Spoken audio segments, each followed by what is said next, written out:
pass the mic over to Cosalem to introduce our next speaker. So the next speaker we got is Sterritt from the Coastal First Nations, who's been doing a lot of amazing work around the Northern Gateway Pipeline, protecting the Great Bear Rainforest. So give it up for Sterritt.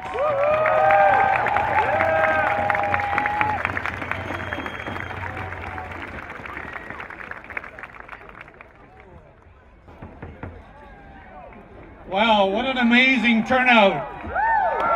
I'm in a bit of shock. Coming out of the Great Bear Rainforest, we never see a crowd this big. And actually, we hope we never have one in the Great Bear Rainforest this big either. Ladies and gentlemen, I brought a young fella up to stand with me today because really what we're all doing here today is because of the future that we're trying to forge for our children.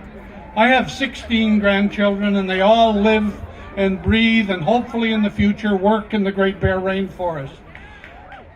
So I brought Justin with me. He lives in Vancouver, and I'm going to try and control myself a little bit, so I've got a couple tidbits of paper that I'm going to use.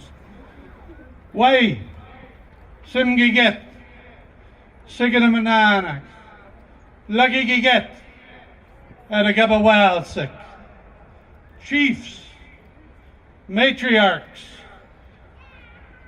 chiefs of the Tsleil-Waututh, Squamish, Musqueam, matriarchs of the Tsleil-Waututh, Squamish, and Musqueam.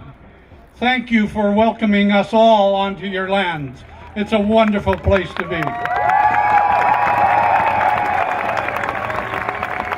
And my fellow British Columbians, thank all of you for taking time out on this Saturday to come out and show Stephen Harper and Christy Clark where we're going with oil or where we're not going with oil. Thank you very much for being here.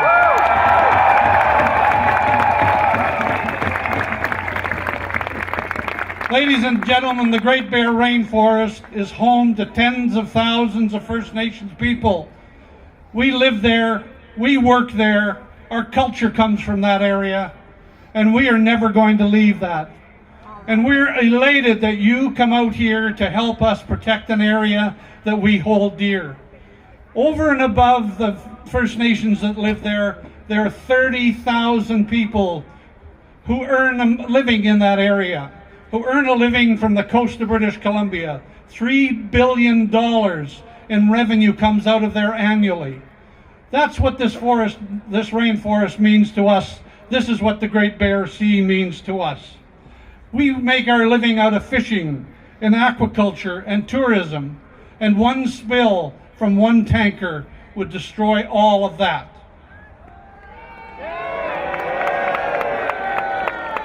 A spill which, if we allow, can never be cleaned up. There is no technology on this planet that has been developed that can clean up a spill in the ocean. I have been in the Gulf of Mexico, I have been into Alaska, and I have been into Norway, where apparently the state-of-the-art cleanup occurs.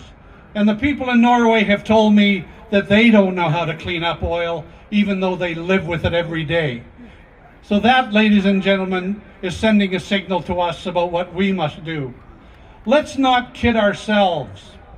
Let's not kid ourselves that Northern Gateway is the only pathway that these folks are looking for. Right now, there's over 2 million barrels of oil that comes out of the tar sands. They have approved and are developing another 3 billion barrels a day, 3 million barrels a day. They have approved 5 million barrels a day. They have applied for permits to do 7 million barrels a day, and the companies have announced that they have found 9 million barrels that they are going to want to ship here. So this Northern Gateway is the sharp edge of the wedge. If they are allowed to move forward with Northern Gateway, there will be pipelines crossing British Columbia just the same as they've done all over Alberta. And who's going to allow them to do that? Not us. I don't think so.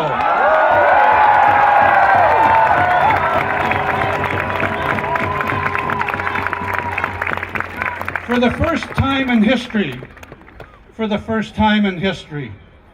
we as First Nations people, as you heard from our local First Nations, have been here for about 10,000 years according to our legends. It goes all the way back to the Ice Age and the Flood. But only in the last 100 years has humankind ever developed the technology and the ability to wipe out everything that we depend on, everything that we need to survive.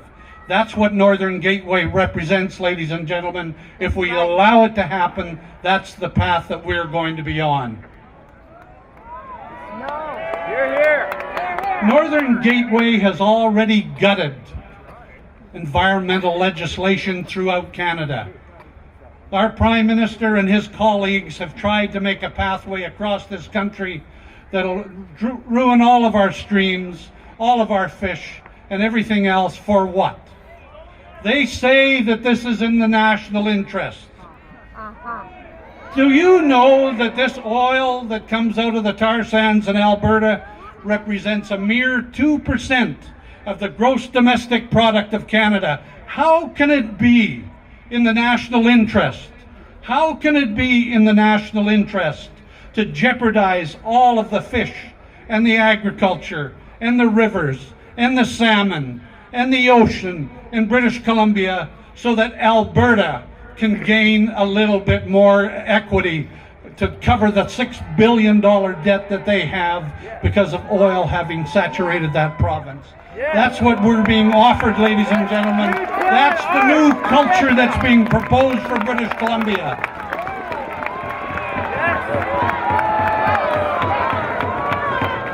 We live in a province that is self-sufficient. We don't need oil over here to build our schools. We don't need it to develop our social network. We don't need what they're offering us.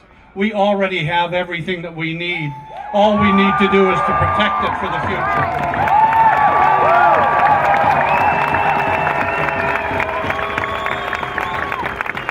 We have a premier that has placed in front of oil 5 conditions.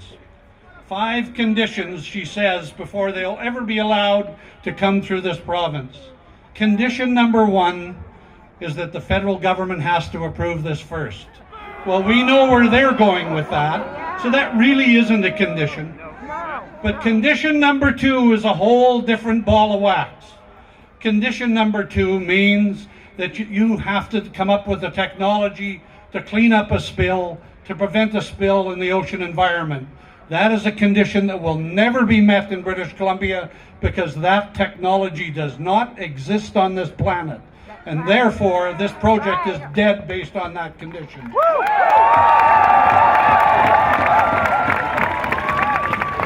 Condition number 3 that our Premier has placed in front of Enbridge Northern Gateway and Alberta means that you have to be able to clean up a spill, whether it's in the land, that you have to stop the pipelines from leaking. Well, I've got news for you. Enbridge's pipelines currently break and spill 7 times every month. Wow. 70 some odd times a year Enbridge is spilling oil, and they are supposed to be able to prevent that. This is a professional company that cannot stop spilling oil. We had a spill 3 years ago in the Kalamazoo. They tried to disguise that. They covered it up with mats. They tried to grow grass on top of it. They're still trying to clean it up.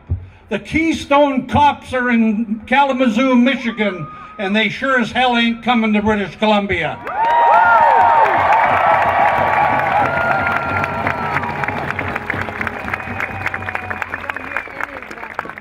But something even bigger is going on here today, ladies and gentlemen.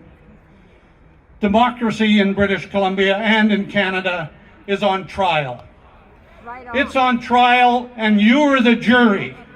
And what are we going to do about it? Are we going to allow Stephen Harper and his bullies to bull their way through our province, or are we going to stop them dead in their tracks?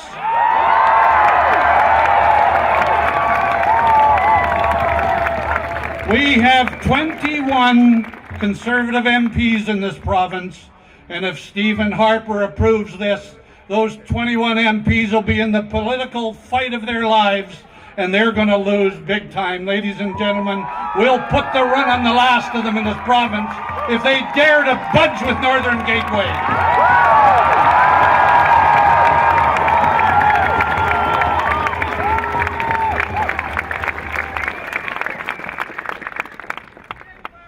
Ladies and gentlemen, my fellow British Columbians, you've heard enough from me. It is now time for you to voice your commitment. I'm going to ask you a couple of questions, and if you oppose Northern Gateway, you'll answer by shouting, "I will." Question number one, who is going to stop Northern Gateway? I don't think they heard you down at the convention. Who is going to stop Northern Gateway?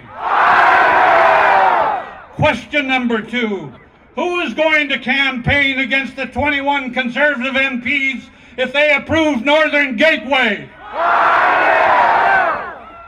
Question number three, who is going to remind Christy Clark what happens when you flip-flop?